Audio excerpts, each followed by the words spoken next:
Folks, I think we're way past the point where these Iran talks are actually about reaching a deal. Now, don't get me wrong, these negotiators can keep meeting. They can keep issuing statements. They can keep arguing over language, timelines, inspections, and sanctions. Over the weekend, Iran proved once again that they are not going to come to the negotiating table easily. And the United States and Israel responded this morning. There are more airstrikes conducted here in Bandar Abbas. This is the home of the IRGC's Mosquito Navy. We are also hearing reports coming out this morning. There have been airstrikes conducted in Isfahan. This is the largest area surrounding Iran's nuclear enrichment capabilities, and now more airstrikes inside of Tehran. This is the capital of Iran. This is where it all boils down, and this is where it all comes together. But I'm at a point right now where I think the negotiating, I believe that the actual path forward could very well be put on pause. I'm not sure Iran understands what they have caused, what they are doing. There are two factions within the Iranian government. You have the leadership in Tehran. You have the foreign minister, you have the president who has just recently put in a resignation letter there. You have the foreign minister, which is agitating and furthering more conflict. And then you have the IRGC, which is operating independently from all of that. Now, the president of the United States continues to remain confident, continues to remain somewhat diligent in pushing forward in a peace deal. He says Iran really wants to make a deal with the United States. And I am not doubting that one bit. I believe there are people in Iran in certain levels of leadership that want to make a deal. The problem is not the deal itself. It is who we're dealing with. And this is a great post. If you had told me a few years ago this is where we'd be on Iran, I'd say you were high. Nuke program set back years. Ballistic missile program crippled. Air defenses devastated. Full economic warfare. Their economy is collapsing. Number 5, regime decapitation. We have gotten rid of the Ayatollah. We have gotten rid of multiple leaders. And that very well could be the reason that the peace deal is not moving forward. Says the region turning on Tehran. Yes, we are seeing a somewhat of a coup, somewhat of a little bit of a civil war break out there. The proxy network is shattered. That's good and bad because there's no true leadership. They're just starting to operate independently. Syria, that is starting to kick off. Lebanon, the Gaza stretch, the Gaza Strip, it is getting worse. By removing these leaders, I'm not saying that they were good, but it is causing a divide. Iran and U.S. traded airstrikes over the weekend. Iran launched drone attacks and missile strikes into Kuwait, an airbase, Ali Salim. There were 4 to 5 American military members that were hurt. They are now back to full duty. There were United States contractors that were hurt. They're back to work as well. But this is not the kind of idea that I would have envisioned with Iran wanting to have a peace deal. I would not have said that this is what they wanted. Moving forward, it doesn't show that they want a peace deal. CENTCOM says U.S. forces conducted strikes against multiple Iranian targets over the weekend. The strikes hit Iranian radar systems and command and control centers for drones in Gulruk, Iran, along the coast and on Keshem Island. CENTCOM described the action as defensive in nature to prevent Iran from attacking international shipping lanes and after Iran shot down a $4 million U.S. drone. Does it sound like Iran wants a deal? If they're shooting down American drones that are monitoring the area, if they are continuing to launch attacks on ships coming in of that region, it doesn't sound like they want a deal. Well, part of the problem is that the United States has destroyed the Iranian Navy, the Iranian Air Force, the Iranian military is gone. It's conventional Navy. That's the word I want to use here. And this is what their conventional Navy looks like.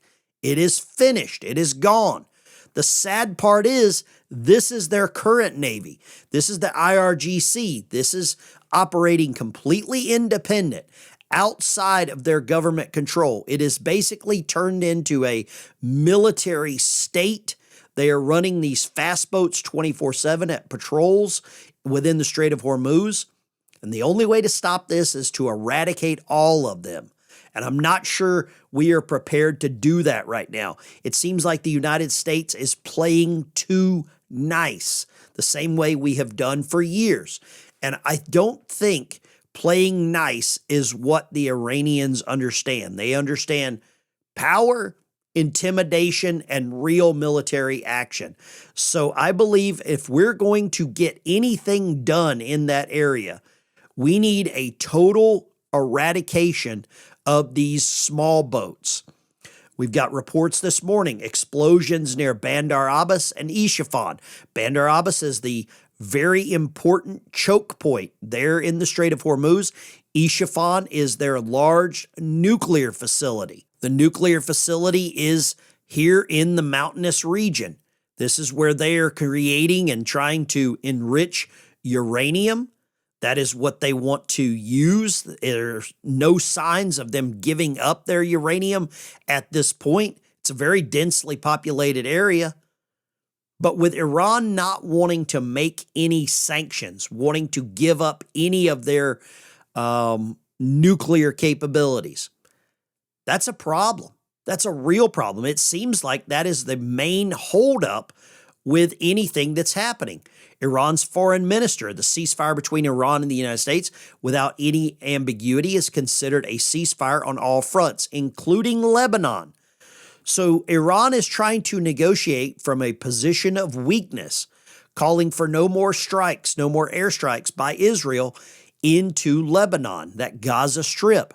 I don't believe that that is going to move forward as part of this deal. I don't believe the president of the United States is negotiating for Israel.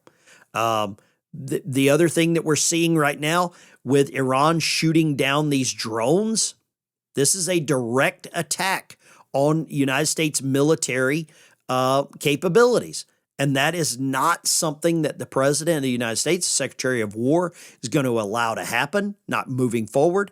There's rumors now, or there's real solid evidence, Iran is digging out these nuclear storage facilities where they had ballistic missiles, possibly nuclear weapons if they have them. 59 out of their 60 have been dug out. You can see the satellite imagery here.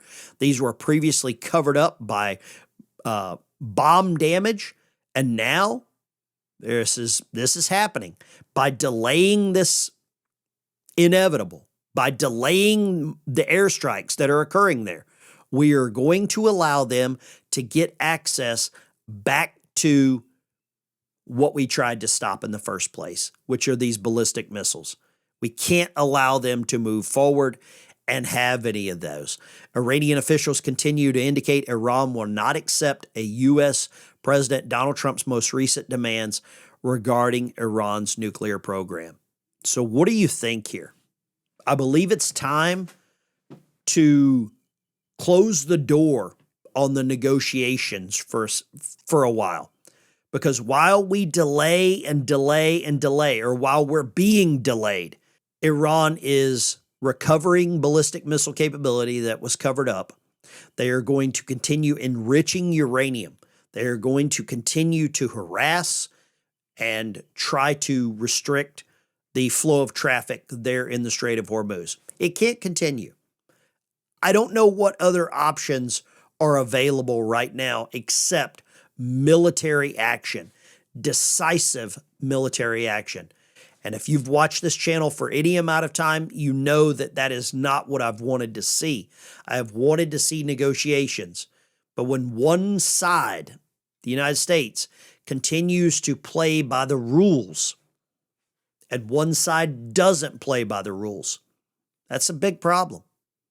When you get in a fight, who really makes the rules in the fight? This is not a sanctioned fight. You are negotiating with a country that will put on backpacks and delete themselves. That's what we have to remember. That is what we have to know going forward. This is not a country that takes life into accountability. They don't respect that. Thanks for watching, and I will see you in the next one.